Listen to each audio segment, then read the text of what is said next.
El doctor Jaime Olveda, investigador del Colegio de Jalisco, está explicando lo que es la esencia de las leyes de reforma que impulsó como cabeza el presidente Juárez, pero que en realidad realizaron los integrantes de un grupo liberal que lo estaba rodeando. Bueno, te pregunté, Jaime Olveda, ¿cuál era el mecanismo que propuso el grupo liberal con Juárez a la cabeza para quitar de las manos del clero o de la iglesia la riqueza material? Bueno, primero debo decir que la riqueza de bienes raíces que poseía la iglesia venía desde el siglo XVI, venía acumulando un conjunto de propiedades que cada propiedad tenía una función. No eran improductivas, la rentaba, pensemos en haciendas, ranchos, fincas urbanas, la rentaba, y con eso la iglesia, fíjate que cumplía una función social, porque con lo que redituaba los bienes eclesiásticos, la iglesia sostenía comedores públicos, colegios, hospitales, etcétera, etcétera, cosas que el gobierno civil no podía hacer por la ruina en la que se encontraba la hacienda pública. Pero, de todas maneras, esa acumulación de riqueza se sustraía del mercado de tierras, o sea, no se podía comprar ni vender. Por eso hubo necesidad de emitir una ley que obligó a la iglesia a ponerlas en venta. Y la ley fue muy, muy rigurosa. Entonces, en los periódicos de las capitales de los estados empezaron a aparecer la lista de fincas urbanas y rústicas que poseía la iglesia y el valor que se tenía. Como hubo mucha oferta, pues los precios bajaron. La iglesia acabó vendiendo a precios muy bajos por la sobreoferta. Y la ley daba prioridad a que esos bienes los compraran los arrendatarios. Los arrendatarios de las haciendas, ranchos o fincas urbanas. Pero bueno, con eso los liberales creían que iba a surgir una nueva clase social, una pequeña burguesía, una nueva clase social del mundo moderno. Pero los arrendatarios, bueno, si estaban rentando, quería decir que no tenían dinero para comprar. Entonces, finalmente, las fincas que empezó a vender la iglesia no cayeron en manos de los arrendatarios.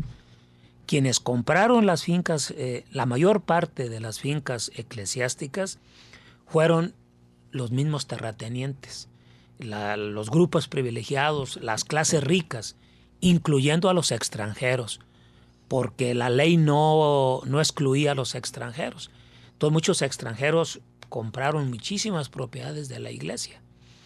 Y de esa manera ya el traspaso de esas propiedades de manos del clero a manos particulares, pues ya entraban al mercado de tierras y eso ya generaba la especulación, la mayor inversión de capital y todas esas cosas. Pero hay una cuestión, Jaime Olveda, hay una impresión en ciertos sectores de la sociedad mexicana, inclusive de algunos estudiosos de la historia mexicana, en el sentido de que Juárez y los liberales se robaron las propiedades de la iglesia. No, porque esa ley solamente obligaba a la iglesia a vender las propiedades, pero el dinero, la iglesia se quedó con el dinero. Solamente el gobierno se quedó con el impuesto que se paga en la compraventa.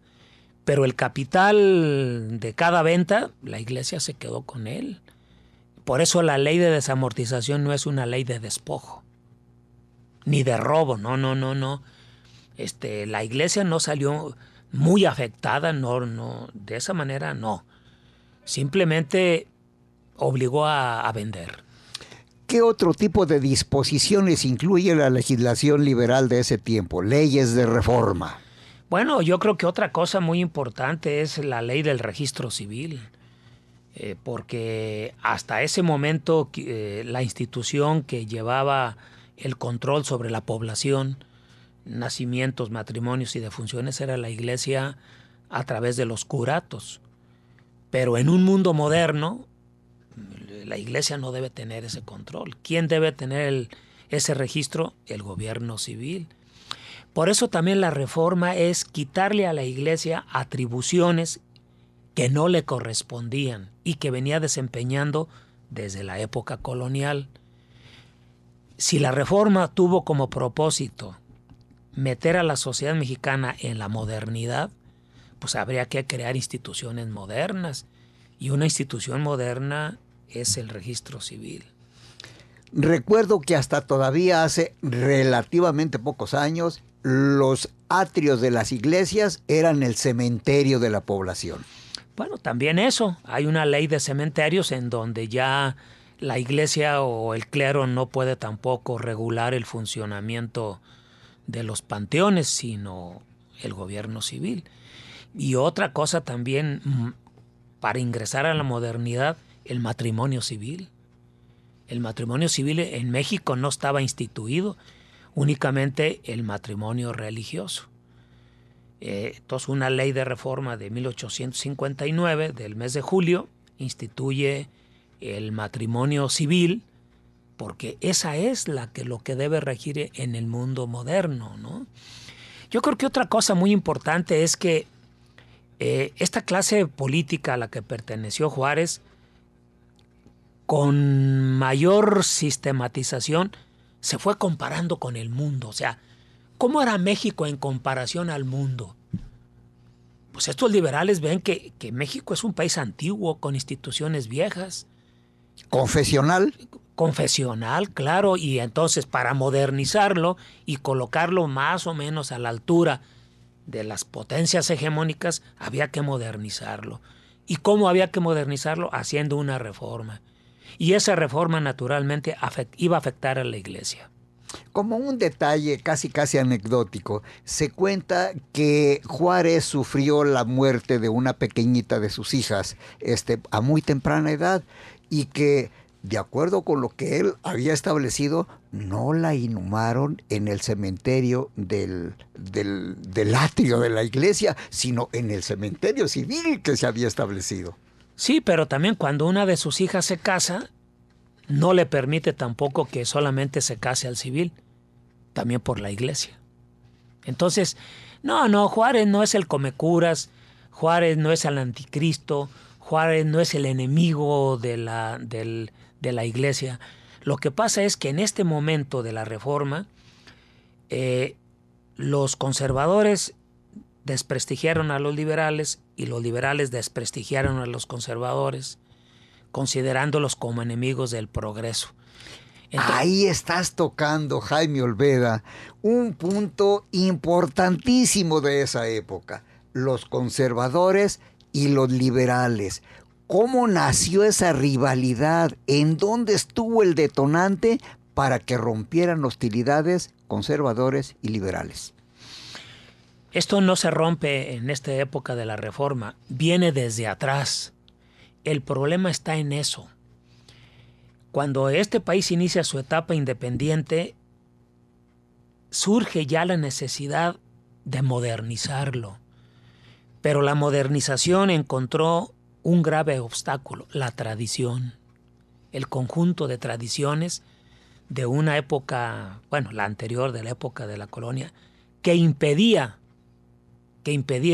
meter a la sociedad mexicana a la modernidad. Y ahí viene ya un conflicto entre la tradición y la modernidad. Un conflicto que todavía ahora no lo tenemos resuelto. Nosotros no somos todavía una nación esencialmente moderna en todo. En muchas cosas somos una sociedad todavía tradicional. ¿Por qué? Porque somos una sociedad milenaria, una nación milenaria que venimos desde muy lejos, desde muy atrás, y eso no lo podemos borrar. Entonces, lo que acabó al último fue fundirse la tradición con el liberalismo. Entonces, fíjate que la reforma incluso no resolvió todo el problema de transformar a la sociedad mexicana, no la acabó por meter totalmente a la modernidad, porque seguimos conservando muchas tradiciones, costumbres, ideas que nos vienen desde la época de la colonia. Jaime Olveda, entonces cuéntanos ahora el papel que desempeñó la llamada Revolución de Ayutla en esa división y en ese fenómeno que se llamó la Guerra de los 3 años. Sí. Cuéntanos algo de esto después de una pausa.